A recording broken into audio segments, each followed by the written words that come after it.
बिस्मिल्लाहिर्रहमानिर्रहीम। नाज़रीन अस्सलाम वालेकुम। नाज़रीन मैं हूँ आतिफ आरिफ और आप देख रहे हैं CNN Urdu. CNN top news में हाज़िर खिदमत हैं। सबसे पहली खबर, मंगला डैम में पानी की सतह डेड लेवल तक पहुँच गई, पानी का खराज बंद। वापडा के मुताबिक मंगला डैम में पानी की सतह 10-50 फीट पर आ गई, जिसके बाद पानी का खराज बंद कर दिया गया है।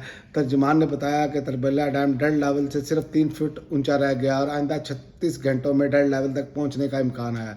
और इस्लामाबाद हाई कोर्ट ने PTI रहनुमाओं की इमरान खान से मुलाकात की दरख्वास्त मुस्तरद कर दी। PTI रहनुमा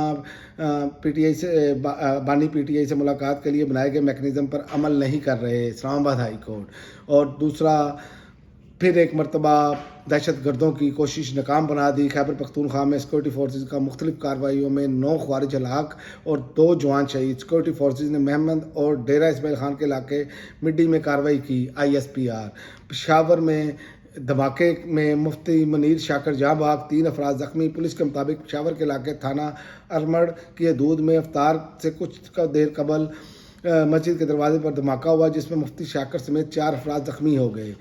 और ट्रंप इंतजामिया किन ममालिक पर सफरी पाबंदियाँ लगाने का इरादा रखती है, फरिश्त तैयार, पाकिस्तान भी शामिल। अमरीकी अखबार के मुताबिक ट्रंप इंतजामिया एक नई सफरी पाबंदियों की फरिश्त पर गौर कर रही है, जिसमें मुख्तलिफ ममालिक को 3 मुख्तलिफ कैटेगरीज में शामिल किया जाएगा।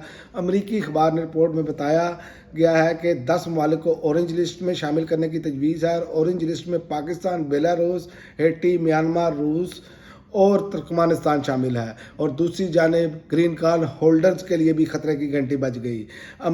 अमरीकी नायब सदर ने ग्रीन कार्ड होल्डर के लिए खतरे की घंटी बजा दी। अमरीकी नायब सदर JD वैंस का कहना है कि ग्रीन कार्ड होल्डर को अमरीका में मुस्तकिल रहाइश का हक हासिल नहीं। आइंदा महीनों में बड़ी तादाद में गैर कानूनी तारकीन वतन की बेदखली मुतवक्का है। अमरीकी नायब सदर ने कहा कि अमरीकी TV को इंटरव्यू देते हुए कहा कि ग्रीन कार्ड होल्डर अमरीकी शहरियों जैसे हकूक़ के मालिक नहीं है।